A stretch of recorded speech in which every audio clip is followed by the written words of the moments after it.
धन्यवाद करते हैं उसकी उपस्थिति के लिए, उसके अनुग्रह, उसकी दया के लिए कि उसने एक बार फिर से हम लोगों को ये मौका दिया कि हम इस ठंड के मौसम में परमेश्वर की हुजूरी में आए हैं। हालेलुया।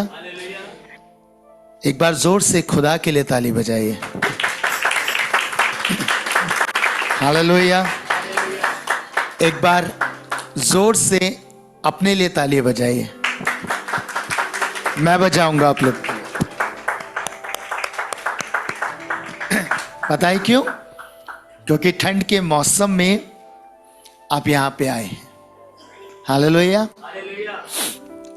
मैं अक्सर एक बात कहता हूं, जब तक आप एक सैक्रिफिशियल लाइफ नहीं जिएंगे, आप परमेश्वर के उस सामर्थ का अनुभव नहीं कर पाएंगे, उसके अभिषेक का अनुभव नहीं कर पाएंगे। जब भी आपके पीछे एक सैक्रिफाइस जुड़ा होगा तो खुदा की दृष्टि आपके ऊपर बनी रहेगी। हालेलुया। पता है बहुत टफ है इस ठंड में, सच में, आग को छोड़ना, रजाइयों को छोड़ना। तो आप सैक्रिफाइस करके आए हैं। हालेलुया। मुझे बहुत बहुत खुशी मिली आप लोग यहाँ हैं और मैं सच में बहुत खुश हूं। मैं अभी सैटरडे में एक बात कर रहा था कि खुदा के लिए हमारी ज़ील कैसी होनी चाहिए। एक बहन की गवाही मैंने जूम पर बांटी, सिस्टर मैरी जोन्स, और बहुत बहुत सामर्थ्य गवाही है उसकी, है ना। हम लोग तो एक ठंड से घबरा जाते हैं ना, ओ ठंड बहुत है, कौन जाएगा, चलो ऑनलाइन सुनेंगे, है ना, चलो घर में रह के रजाई में बैठ के वचन को सुन लेंगे। मैं जब उसकी गवाही को सुन रहा था, आपको मालूम उसका प्यार खुदा के वचन के लिए, उसकी मोहब्बत खुदा के कलाम के लिए कितनी अधिक थी।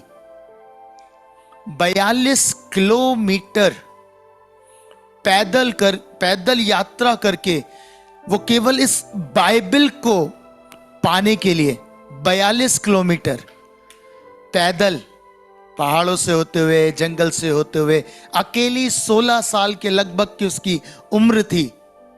और इस वचन की एक कॉपी पाने के लिए, सिर्फ क्योंकि उस समय में कलाम बहुत मुश्किल से मिलता था, बाइबल लोगों के पास होती नहीं थी, उसको प्राप्त करने के लिए इस स्त्री ने, इस लड़की ने 42 किलोमीटर की यात्रा करी। अब सोचिए कितना प्यार करती होगी, जबकि हर संडे वो वचन को सुन रही थी अपने पासवान के द्वारा, कलीसिया में वचन को सुनती थी, है ना, पड़ोस में उसके बाइबल रखी हुई थी, पर वो चाहती थी कि मेरी स्वयं की बाइबल होनी चाहिए, मेरी खुद की बाइबल हो। और मैं लोगों को बता रहा था जूम पर कि हमारे अंदर ऐसे ज़ील होनी चाहिए खुदा के वचन के लिए। हालेलुया, हालेलुया, है ना। 42 किलोमीटर, यहां लोग आधा किलोमीटर आने में हालत खराब हो जाती है। हालेलुया। इसलिए लोगों जो पास रहते ना, आधे किलोमीटर, 1 किलोमीटर, कुछ तो पड़ोस में भी है ना, उनसे कहना चाहता हूं, ज़ील रखो खुदा के लिए, ज़ील रखो। अगर ये ठंड आपको रोक पा रही है ना खुदा के पास आने से, उसकी उपस्थिति में आने से, तो आप सोचो क्या होगा आपका, है ना। सोचो प्रभु आ गया, है ना, हम रजाइयों में लिपटे हुए, है ना, तैयारी नहीं है, फिर तो हम उन्हीं के समान होंगे जिनका तेल खत्म हो गया था, है ना, उनके दिए नहीं जल रहे थे। और हमारे साथ क्या होगा? हमारे साथ क्या होगा? हम बाहर नहीं निकलेंगे, अरे कौन जाए ठंड में, जीसस पापा यहीं से उठा लो, है ना, ऐसे ही होता है। आज मैं आपको एक वर्ड पे मनन कराना चाहता हूं, तो हम तैयार हैं, है ना। आपको मैंने थोड़ा सा एनकरेज किया है, सो तैयार है वर्ड के लिए, खुदा के वचन के सुनने के लिए। कॉपी पेन लाए, लिखने के लिए कुछ लाए। मैं कहता हूं लिखा करिए, खुदा के वचनों को लिखा करिए, क्योंकि आप वो जनरेशन है जो लोगों को कलाम बांटेगी। है ना। कोई नहीं, अगर नहीं भी लाए हैं आप मार्क कर लीजिए, आपके पास कुछ भी लिखा हो रखा हो तो उस पे आप लिख लीजिएगा। सुनिएगा, मैंने परमेश्वर के कलाम इब्रानियों उसके 12 अध्याय में से आपको पढ़ाया। आज ये वर्ड खुदा ने मुझको दिया जब मैं लौट रहा था। मैं मेरठ से सुबह में लौटा हूं, मैं और मेरा परिवार, हम लोग मेरठ से लौटे हैं। सुबह ही उठे हम तड़के, और आप जानते हैं सुबह में क्या हाल होता है ना। बहुत बहुत फॉग था, बहुत कोहरा पड़ रहा था और हमें यात्रा करनी थी। अब फॉग में आप जानते हैं कि विजिबिलिटी बहुत कम होती है, बहुत कम आपको दिखाई देता है ना, ऐसे ही होता है ना। तो जब हम वहां से चले और यहां तक आए, इस दौरान मैंने कुछ चीजों को ऑब्जर्व किया और उसी को लेकर मैं आज ये वर्ड आपके बीच में रखूंगा। लिखा है, इस कारण जबकि गवाहों का ऐसा बड़ा बादल हमको घेरे हुए है, तो आओ हर एक रोकने वाली वस्तु और उलझाने वाले पाप को दूर करके वे दौड़ जिसमें हमें दौड़ना है, धीरज से दौड़े। और लिखा है, विश्वास के कर्ता और सिद्ध करने वाले यीशु की ओर ताकते रहें, जिसने उस आनंद के लिए जो उसके आगे धरा था, लज्जा की कुछ चिंता ना करके क्रूस का दुख सहा और परमेश्वर के सिंहासन की दाहिनी ओर जा बैठा। हालेलुया। लिखा है, विश्वास के कर्ता और सिद्ध करने वाले यीशु की ओर ताकते रहें। एक चीज है जो खुदा का कलाम मुझे और आपको करने के लिए बोल रहा है, और पता है वो क्या है? वो है कि हम फोकस्ड हो जाएं, फोकस्ड हो जाएं यीशु मसीह की ओर। हालेलुया। ऊपर लिखा है ना कि हर रोकने वाली वस्तु, उलझाने वाले पाप को दूर करके। कितनों ने इस वर्ड को पढ़ते हुए इस बात पे ध्यान दिया कि खुदा ने डायरेक्ट पहले ये नहीं कहा कि यीशु की ओर ताकते रहो, पर उससे पहले उसने लिखा कि हर एक उलझाने वाली वस्तु और पाप को दूर करके। क्यों इंपॉर्टेंट है कि हम हर एक उलझाने वाली वस्तुओं से अपने आप को दूर करें, पाप से दूर करें? आपको मालूम है, ये ही बातें हैं जिनके कारण से हम खुदा को ताक नहीं सकते, है ना। हम फोकस्ड नहीं हो सकते। आपका फोकस जब तक यीशु मसीह पर नहीं होगा, आप अपनी दौड़ को दौड़ नहीं पाएंगे, आप चूक जाएंगे, है ना। और फोकस हटाता कौन है? हमारा फोकस कैसे हटता है? बहुत सारी संसार में ऐसी चीजें हैं जो हमारे ध्यान को भटकाती हैं, हमें डिस्ट्रैक्ट करती हैं। हालेलुया। डिस्ट्रैक्ट करती हैं संसार में। हमारा जो केंद्र है, जो यीशु मसीह है, हम उससे डाइवर्ट होते हैं, डिस्ट्रैक्ट हो जाते हैं, और इस कारण से हम अपनी दौड़ को दौड़ नहीं पाते। इसलिए परमेश्वर के वचन में लिखा है कि सिद्ध करने वाले यीशु की ओर ताकते रहो। जब मैं मेरठ से चला, कोहरा इतना ज्यादा था कि मुझे सामने कभी नहीं दिख रहा था। मेरी वाइफ थी मेरे साथ बैठी हुई आगे, और हमें दिख नहीं रहा था। जो लोग ड्राइवर हैं, जो लोग ड्राइविंग करते हैं, उनको एक बात पता है, मालूम है क्या?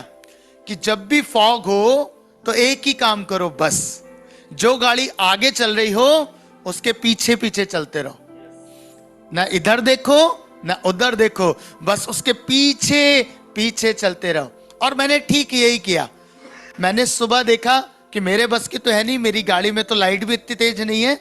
मैंने उस गाड़ी को देखा और उसी के पीछे पीछे बस लगाता रहा। अब वो 80 चलाए तो मैं भी 80 चलाऊं, वो 100 चलाए तो मैं भी 100 चलाऊं। आप समझ रहे ना, जितना वो और उतना मैं। पता है क्यों कर पाया? अगर मैं फ्रंट में होता, आगे होता, तो शायद मैं नहीं कर पाता, क्योंकि मेरी विजिबिलिटी नहीं थी। पर उसे देख रहा था, हो सकता है बहुत अच्छी आंखें हो उसकी, वो चला रहा था और मैं उसके पीछे जा रहा था, और मैं मुरादाबाद तक बिल्कुल इजीली आ गया। तब खुदा ने मुझसे कहा कि तूने इस गाड़ी की ओर ताका और इसने तुझे रास्ता दिखाया। तेरी विजिबिलिटी नहीं थी, पर इसने तुझे रास्ता दिखाया और तेरी मंजिल तक पहुंचा दिया। और इसी रीति से बाइबल में लिखा है कि यीशु की ओर जब हम ताकते रहते हैं, जब हम उसकी ओर देखते रहते हैं, है ना, हर एक उलझाने वाली बात, हर एक इधर उधर की बातें हमारे जीवन से हटती हैं, तो पता है हम अपनी दौड़ को दौड़ते हैं और भली भांति दौड़ते हैं। हालेलुया। जैसे मैंने उस कार को फॉलो किया, आपको यीशु मसीह को फॉलो करना है ना। अभी हम गीत गा रहे थे, चले हो तुम खुदा के साथ, रास्ता सकरा है। खुदा का थामे रखना हाथ, रास्ता सकरा है। जब आप उसका हाथ थामे रहेंगे, उसी को देखते रहेंगे, अब रास्ता सकरा हो, चौड़ा हो, कैसा भी हो, खुदा है आपको थामने के लिए। हालेलुया। वो है आपके साथ, आपको रास्ता दिखाने के लिए, राह दिखाने के लिए। और जब वो साथ है तो आपको फिर किसी बात की चिंता करने की जरूरत नहीं है। पर प्रॉब्लम कहां है? प्रॉब्लम यहां है कि हमारे पास डिस्ट्रैक्ट करने के लिए बहुत सारी चीजें हैं और हम डिस्ट्रैक्ट होते हैं। आपको सच बता रहा हूं कि अधिकतर हम मसीह लोग डिस्ट्रैक्ट होते हैं। हमारे फॉल का कारण दरअसल हमारा डिस्ट्रैक्शन होता है। हम भटक जाते हैं अपने गोल से, अपने एम से। होता है ना, भटकते हैं ना। कोई बच्चा अगर बहुत अच्छे से तैयारी कर रहा हो अपने एग्जाम्स की, है ना, उसे ये पता हो मुझे आईएएस की एग्जाम निकालना है, मुझे पीसीएस का निकालना है, मुझे हर एक चीज की तैयारी अच्छे से करनी है। अगर उसके सामने कोई भी डिस्ट्रैक्शन आ जाए तो वो अपनी जो स्टडीज हैं उसमें गिर जाएगा, है ना। इसीलिए जो तैयारी करने वाले लोग होते हैं, जो बड़े एग्जाम्स की तैयारी करते हैं, वो एक सेपरेट अपना रूम्स भी लेते हैं, जगह लेते हैं और वहां रह के तैयारियां करते हैं। क्यों? क्योंकि वो जानते हैं कि अगर मेरी लाइफ में डिस्ट्रैक्शन आया तो मैं अपने गोल को अचीव नहीं कर पाऊंगा। और आज हम लोग भी, क्योंकि हम अपने गोल की ओर देखते नहीं, हम बहुत सारी चीजों की ओर देखते हैं, इसलिए हम अपने एम तक पहुंच नहीं पाते, अपनी दौड़ को दौड़ नहीं पाते और गिरते हैं। आपको मालूम शाऊल क्यों गिरा, है ना? शाऊल का ध्यान परमेश्वर से हटकर लोगों की ओर गया, इसलिए वो अपनी दौड़ में गिर गया। और वहीं आप दाऊद को देखिएगा। दाऊद जब गोलियत के सामने जाता है, जब वो शाऊल द्वारा पहनाए गए वस्त्रों को उतार देता है, तलवार भी छोड़ देता, सब कुछ छोड़ देता है, और जब गोलियत दाऊद के सामने आता है और उसे चुनौती देता है, तो दाऊद क्या कहता है? कहता है तू सांग और भाला लेके मेरे सामने आया है, पर मैं यहोवा के नाम से आया हूं। क्या वास्तव में ऐसा था? उसके हाथ में गोफन था, वो गोफन लेके आया था, वो गोफन लेके आया था गोलियत से मुकाबला करने। पर पता है, वो जानता था ये गोफन से कुछ नहीं होगा, होगा तो सिर्फ जिंदा खुदा से होगा। हालेलुया। इसलिए कहता है मैं तो तेरे सामने यहोवा के नाम से आता हूं। इसलिए वो कहता है ना तो वो तलवार से जयवंत करता है, ना किसी और चीज से। यहोवा का संग्राम है और वही लड़ेगा। हालेलुया। पता है, ये वो व्यक्ति है जिसने ता जिंदगी खुदा की ओर ताका और खुदा ने उसे धूली पर से उठाकर ऊंचाई पर पहुंचा दिया। हालेलुया। वो अपनी दौड़ को पूरी करने पाया। क्यों? क्योंकि वो जानता था कि मेरा फोकस मेरा परमेश्वर है। आज अगर आप चाहते हैं आपका अभिषेक बढ़े, आपकी जो आत्मिक उन्नति है वो हो, तो आपको अपना फोकस यीशु मसीह के ऊपर लगाना पड़ेगा, केंद्रित करना पड़ेगा, नहीं तो आप भी चूक जाएंगे। संसार में बहुत डिस्ट्रैक्शन है, बहुत है, आपको मालूम है। अगर आप जरा सा डाइवर्ट हुए, आप चूक जाएंगे। बाइबल के अंदर एक बहुत अच्छी कहानी पाई जाती है, दूसरा राजा, और उसके 2 अध्याय, और जब आप उसे पढ़ेंगे पूरा तो वहां एलिया और एलीशा की कहानी आपको मिलेगी। पढ़िए ना आप लोगों ने? पढ़िए, सबने पढ़िए। एलिया और एलीशा की कहानी है, आप उसे बहुत ध्यान से पढ़ेगा।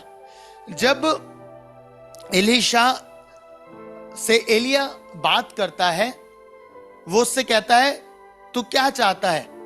उसने कहा कि जो आत्मा तुझ में है उसका दुगना भाग मुझको मिल जाए। पर पता है एलिया ने उसको एक रिप्लाई दिया। एलिया कहता है तूने कठिन बात मांगी है, पर उठाए जाने के समय अगर तू मुझे देखने पाए तो तेरे लिए होगा, अन्यथा नहीं होगा। अब मुझे बताइए, आप लोग शायद ये सोचे कि बहुत आसान बात है, अरे क्या है, एलिया को तो देखना ही है, बस देख ही लूंगा, है ना। पर ऐसा नहीं था। एक बड़ी चुनौती एलीशा के सामने थी। पता है चुनौती क्या थी? चुनौती ये थी कि उसे किसी भी चीज से डिस्ट्रैक्ट नहीं होना है। उसे अपना ध्यान सिर्फ और सिर्फ एलिया के ऊपर लगा के रखना है। अगर वो ध्यान हटाया, कहते ना क्या, सावधानी हटी दुर्घटना घटी। अगर उसका ध्यान उसकी ओर से हटता तो वो उस दुगने पोर्शन को पाने से चूक जाता, है ना। उसे पता था चाहे कुछ भी हो जाए, एलिया ने कहा है अगर मैं देख पाऊंगा तो मेरे लिए होगा। और बाइबल में लिखा है कि उसने उसे जाते हुए देखा। हालेलुया। पता है अद्भुत बात क्या थी वहां पे? आसान नहीं था, बिल्कुल भी आसान नहीं था एलीशा के लिए। एलिया ऐसे ही बादलों पे नहीं उठाया गया। बाइबल में लिखा है उसके लिए अग्नि में रथ आया, है ना। अग्नि में रथ, हो सकता है एलीशा पहली बार देख रहा हो।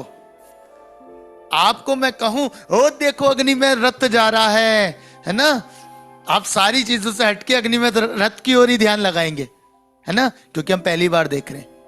हमें नहीं पता कि कितना खूबसूरत है, कितना अच्छा है ना।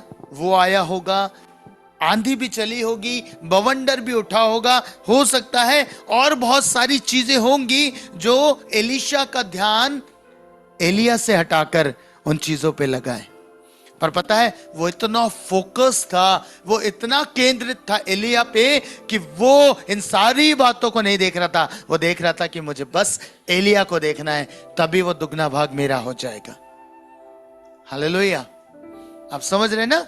और ऐसा ही हुआ, एलिया को उसने देखा और बाइबल कहती है उसके ऊपर दुगना अभिषेक उतर आया।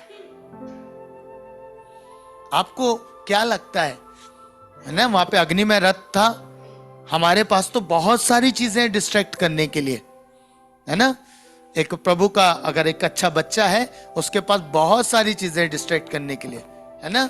गर्लफ्रेंड, बॉयफ्रेंड, है ना। सुनो पार्क में मिलना है, अरे 6 बजे दुआ है, अरे छोड़ो ना 7 बजे पहुंच जाना। समझ रहे ना, डिस्ट्रैक्शन।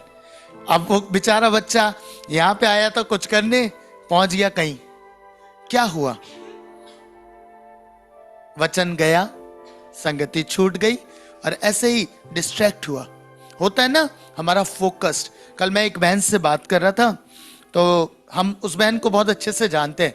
उनका फोन आया, वो मुझे बताने लगी। मैंने उनको बोला, मैंने कहा बहन आप ज्वाइन नहीं कर रहे थे, तो मैं जानता था कि कुछ ना कुछ गड़बड़ हो गई। मैंने बहन से भी शेयर किया था और मैं निश्चय जानता था कि आप फंस गए, है ना। एक डिस्ट्रैक्शन उनके पास आया था। क्या था? उनको कुछ काम करना था, ऑनलाइन कुछ बिजनेस था और वो उसमें फंस गई बहन। और मैं हंसता था, पता है, क्योंकि मुझे पता था, मुझे प्रभु ने पहले ही कहा। और मैंने आप सबको बताया है, जो भी चीज खुदा का स्थान लेगी वो खुदा की ओर से हो नहीं सकती, है ना। तो हो क्या रहा था, मीटिंग के टाइम पे उनकी भी मीटिंग होती थी बिजनेस वाली, तो वो उसको ज्वाइन करती थी। और वो एक समय के बाद इतनी इरिटेट हो गई, उन्होंने हार थक के, वो जब समझ में आया, जब पवित्र आत्मा ने उनको कायल किया, तब उन्होंने उस बिजनेस को लेफ्ट किया। उन्हें समझ में आ गया कि नहीं, मुझे खुदा के लिए समय देना है। आप समझ रहे हैं, ऐसे बहुत सारे डिस्ट्रैक्शन है। आपको बताऊं किन बातों में हम खो जाते हैं, छोटी छोटी, है ना। चुगल्लोबाजियां बहुत है आज, समझ रहे ना। आजकल मैं सुन रहा हूं बहुत, तो चुगल्लोबाजी बहुत है। चुगल्लोबाजी मतलब वो बहनें जो चुगलियां बहुत करती हैं, है ना। बाजी कहते हैं ना, बाजी, चुगल्लोबाजी, तो वो बहुत है। आजकल हम बैठ जाते हैं और घंटों चुगलियां करते रहते हैं, है ना। डिस्ट्रैक्शन है। चुगल्लोबाजियों में समय बहुत खराब हो रहा है। सास बहू की, बहू सास की, आजकल पतियों की, पत्नियों की, सभी की चल रही है ना। इसी में टाइम चला जाता है हमारा, पता ही नहीं चलता। बहुत सारी चीजों में हम डिस्ट्रैक्ट होते हैं। हो क्या रहा है, हमारा फोकस खुदा से हट रहा है। और जब आपका फोकस परमेश्वर से हटेगा, आप गिरेंगे। हालेलुया।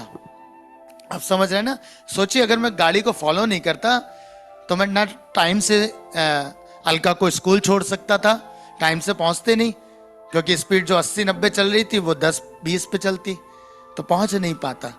ऐसा ही आप लोगों के साथ है।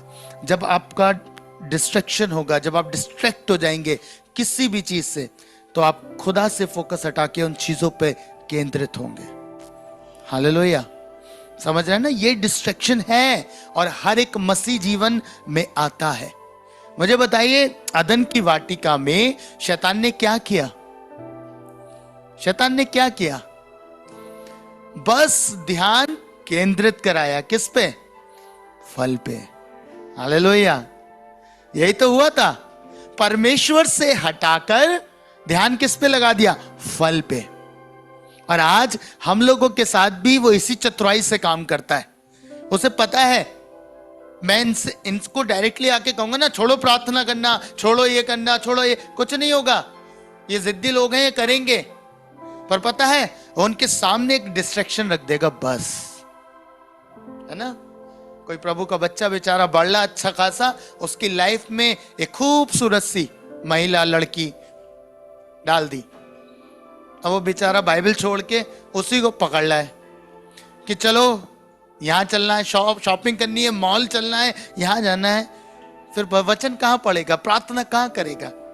आप समझ रहे ना, यही चीजें डिस्ट्रैक्ट करती। ऐसे बहुत सारी चीजें, उदाहरण की रीति पे मैंने आपको समझाया, क्योंकि जवानों के बीच में ये डिस्ट्रैक्शन आज सीमा पर है ना, चरम सीमा पे, सॉरी सीमा पे नहीं, चरम सीमा पे है, बहुत हाइट्स पे है। शैतान को पता है ये इन्हीं चीजों में फंसेगा। बेचारा अच्छा खासा प्रभु के साथ समय स्पेंड करता होगा, अब लग गया फोन पे, है ना। घंटों लगा पड़ा है, घंटों बातें। अरे दुआ कर लो, अरे कर लूंगा ना, हो जाएगी। समझ रहे ना। और जिस घड़ी आप ये डिस्ट्रैक्शन में गए, उस घड़ी आप फंसेंगे। धीरे धीरे आपका अभिषेक चला जाएगा।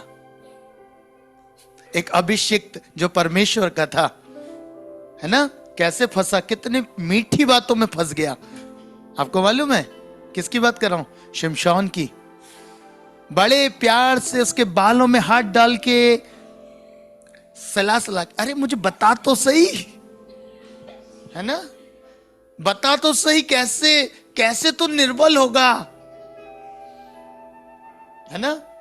और इतना अभिषिक्त, आप सोचिए, बाइबल के अंदर लिखा, इतना अभिषिक्त व्यक्ति बार बार जानता है कि जब ये मुझसे राज पूछती है, उसी के बाद फलिश्ती आ जाते हैं। उसके बावजूद भी नहीं समझ रहा, उसके बावजूद भी उसके अकल नहीं आ रही। क्यों? क्योंकि वो फंस गया। और आज हमारे साथ भी ऐसे ही है। डेविल इतना चतुर है, शैतान इतना चतुर है कि वो हमें ऐसे ही फंसा के रख देता है। हम आंखों के अंधे बन जाते हैं, है ना। सब कुछ सामने चल रहा है, हमें पता है कि प्रार्थना नहीं कर पा रहे, हमें पता है उपवास नहीं कर पा रहे, हमें पता है वचन नहीं पढ़ पा रहे, सब कुछ आंखों के सामने है, फिर भी, है ना, फंसे हुए, कहीं ना कहीं फंस के रह गए हैं। एक अभिषिक्त को बड़े प्यार से घुटनों पे रख के, बालों में हाथ डाल के उसने बहला दिया और उसने अपनी सारा राज खोल दिया। बाइबल कहती है कि वो गिर गया, उसे पलिश्ती बंदी बनाकर ले गए। और आज मसीहों का हाल यही होता है। उन्हें जब पता नहीं चलता ना, और जब समझ आता है कि यार ये हो गया, पता है कब? जब आत्मा उठ जाता है, जब अभिषेक चला जाएगा, जब उसे लगेगा कि अब कुछ हो नहीं रहा, मैं प्रेजेंस को फील नहीं कर रहा, तब उसे समझ में आता है कि हाँ, मुझसे गलती हो गई। उससे पहले कितनी वार्निंग आई। अरे हर बार जब उसने पूछा कि बता मुझे क्या राज है, हर बार पलिश्ती आए ना, हर बार सब कुछ हुआ, फिर भी क्यों गिरा, क्यों बताने की आवश्यकता थी?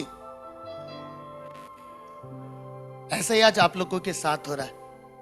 आपको बस उठा के अच्छे खासे सीधे चल रहे थे और उठा के उसने ऐसे घुमा दिया, अब चल ऐसे रहे, जाना था ऐसे, अब जा ऐसे रहे। अब यीशु मसीह यहां है, आप यहां जाएंगे तो आप उससे दूर होते जाएंगे। हालेलुया, समझ रहे ना? उससे दूरी आपकी होती चली जाएगी, आप फंस जाएंगे। इसीलिए परमेश्वर के कलाम में लिखा है, यीशु की ओर ताकते रहो। किसी को भी किसी भी दौड़ में गिराना हो ना, उसके सामने डिस्ट्रैक्शन रख दो और वो गिर जाएगा। मैंने एक कहानी सुनी थी, एक बुक में मैंने उसे पढ़ा भी, और बहुत ही खूबसूरत कहानी। सुनिएगा, एक बार एक स्त्री थी जो बहुत तेज दौड़ती थी, बहुत ही तेज, मानो बिजली के समान, है ना?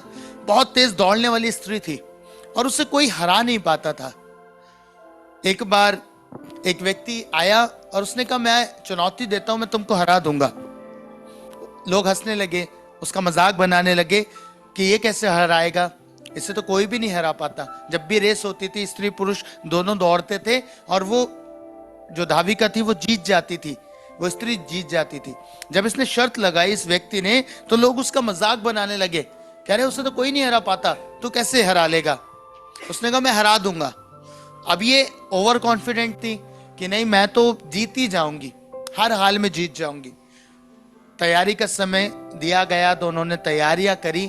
इस दौरान ये जो व्यक्ति था, इसने एक काम किया, इसने ये पता लगाया कि जो धाविका है, जो स्त्री है, जो दौड़ती है, इसकी कमजोरी क्या है, इसकी कमजोरी क्या है। उसने बहुत ध्यान लगा के उसकी कमजोरी को फोकस किया। और जब रेस का दिन आया, वो स्त्री दौड़ी और ऐसी दौड़ी कि बस मत पूछो, दूर दूर तक ये व्यक्ति उसके पीछे नहीं था। पर जब रेस में ये आधे रेस में पहुंची तो इसके सामने एक चीज आई।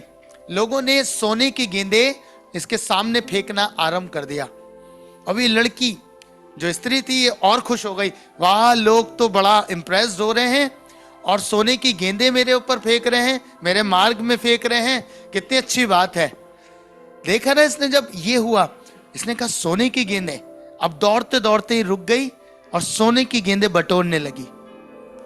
ये बटोरने में लगी थी और पीछे वो व्यक्ति इससे आगे निकल गया, इससे आगे निकल गया और रेस को जीत गया। जब इससे ये बात समझ में आई, जब तक बहुत देर हो चुकी थी, वो व्यक्ति जीत चुका था। आपको मालूम है, उस व्यक्ति ने इतने समय सिर्फ एक बात को जानने की कोशिश करी कि इस स्त्री की कमजोरी क्या है। और आपको मालूम है उसकी कमजोरी क्या थी? सोना।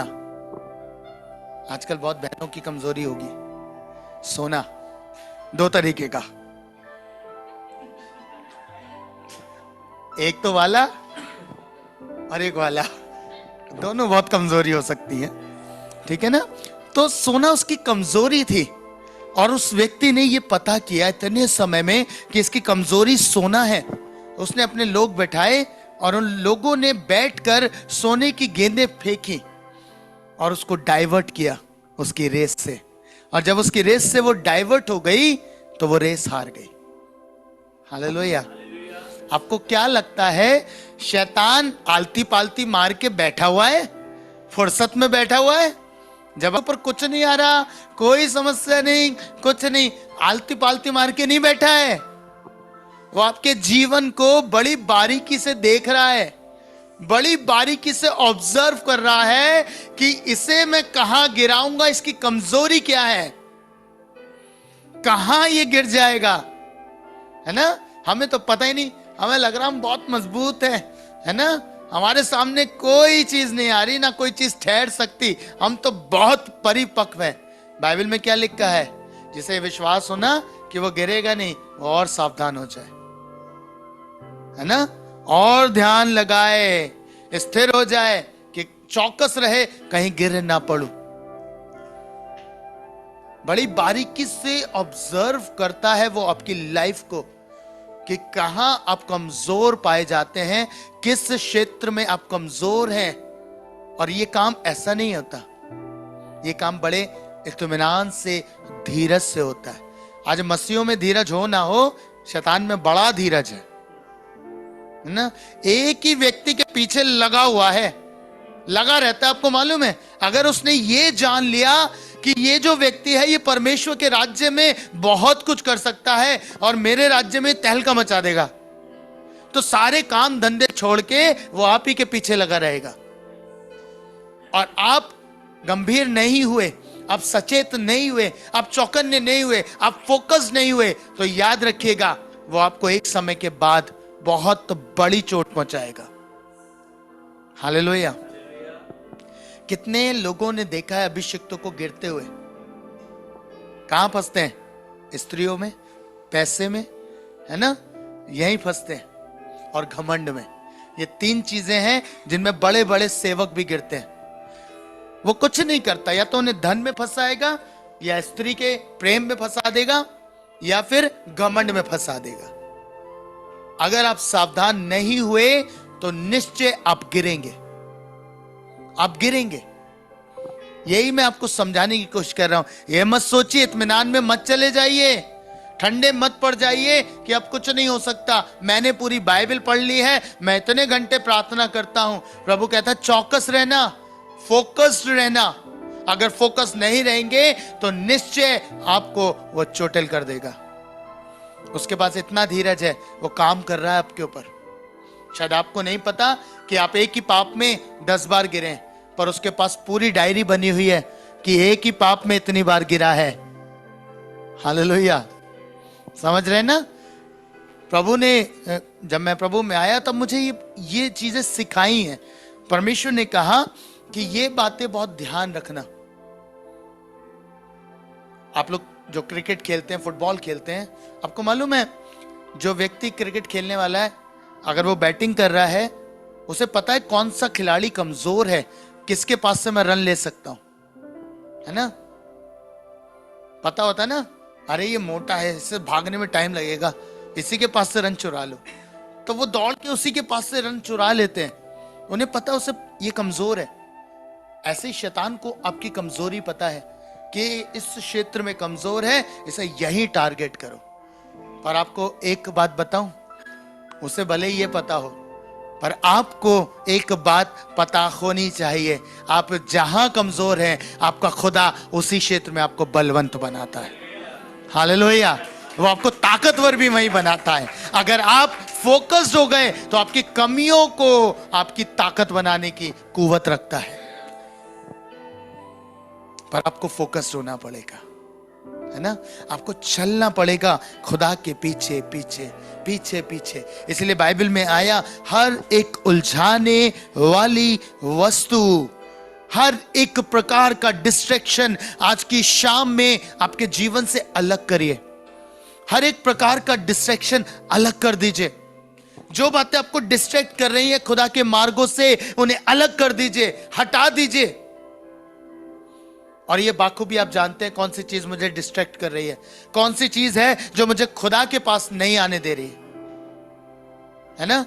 सेम टाइमिंग पे जब प्रार्थना का समय हो, सेम चीजें घटना आरंभ हो जाएं, आप बार बार प्रार्थना छोड़कर कहीं और पाए जाएं, तो याद रखिएगा आप डिस्ट्रैक्ट हो रहे हैं।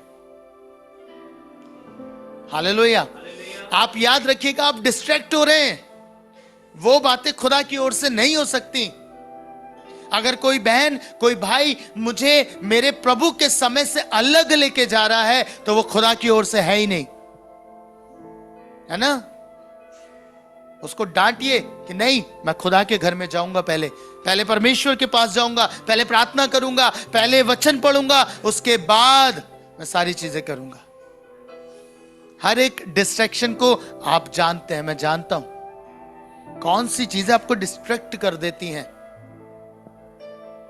अगर आप आज भी नहीं समझे तो आने वाले समय में शायद फिर मौका ना हो। क्या पता हमारी हालात ऐसी हो जाए कि हम इस कदर डूब जाए, इस कदर डूब जाए कि फिर हम दोबारा से अवसर ना पाए। क्या पता खुदा आ जाए, हालेलुया। क्या पता परमेश्वर आ जाए और हमें ले जाए, जो उसके साथ चल रहे, और जो रह गए और चूक गए फिर वो यहीं छूटेंगे। आपको इसलिए गंभीर होकर इस बात को कह रहा हूं, डिस्ट्रैक्शंस को अलग करिए, निकालने का समय है। पाप हो, डिस्ट्रैक्शंस हो, अलग कर दीजिए। और कैसे होंगे? जब आप उन्हें अलग करेंगे तभी आप ताक पाएंगे। Hallelujah, hallelujah. फाइनल बात कह के खत्म करूंगा। अब सोचिए, मैं गाड़ी चलाते हुए अगर मैं थोड़ी देर इधर करता और वो गाड़ी आगे निकल जाती, क्या होता? कोहरे में वो छुप जाती और मुझे दिखाई नहीं देती। हालेलुया। अगर सेफर साइड चलना है तो अपने फोकस को क्राइस्ट की ओर लगा के रखो, उससे ओझल मत होने दो, उससे अपने ध्यान से अलग मत होने दो। अगर आप चाहते हैं कि आप जीवन में उन्नति करें, आप निरंतर आगे बढ़ते चले जाएं, तो निश्चय जानिएगा कि आपको यीशु की ओर देखना है। हालेलुया। फोकस्ड होना है। और आज ये वर्ष जो खुदा ने हमको दिया है, फोकस्ड होने का वर्ष है। हालेलुया। किन बातों पे? सिर्फ एक ही बात पर, यीशु, क्योंकि उसका आगमन शीघ्र होने वाला है। हालेलुया। आप देख रहे हैं ना, सारी बातें पूरी हो रही हैं, यानी कि उसके आने का वायदा अब पूरा होने वाला है। हम मिलेंगे अब बादलों पर और देखेगा सारा जहां। हालेलुया। खुदा आप सबको बहुत बहुत बरकत दे। आइए हम लोग प्रार्थना करें। परमेश्वर पिता, आपका धन्यवाद करता हूं आपके अनुग्रह के लिए, आपकी दया के लिए। स्वामी, आपने हमें सिखाया है फोकस्ड रहना। यह वर्ष 2024 हम सब के लिए प्रभु बरकत लेके आएगा, मेरा विश्वास है। यदि हम फोकस्ड होंगे आपकी ओर, यदि हम केंद्रित होंगे आपकी ओर, प्रभु मान की हर एक आफतें, हर एक आंधी तूफान प्रभु हमारे जीवन को डिस्ट्रैक्ट ना करे खुदावंद आपकी ओर देखने से। प्रभु कोई भी उलझाने वाली वस्तु हमारे जीवन में ना हो जो हमें डिस्ट्रैक्ट करे खुदावंद। सब कुछ आवश्यक है पिता, पर तुझसे ज्यादा आवश्यक कुछ भी नहीं। प्रभु, हम अपने जीवन में प्रथम स्थान पर आपको रख सके। हमारे जीवन का प्रथम स्थान आप बने प्रभु, ताकि हम फोकस्ड रहे आपके ऊपर। यीशु, मैं इस झुंड को आपके नाम से ब्लेस करता हूं, यीशु मसीह के नाम में, आमीन।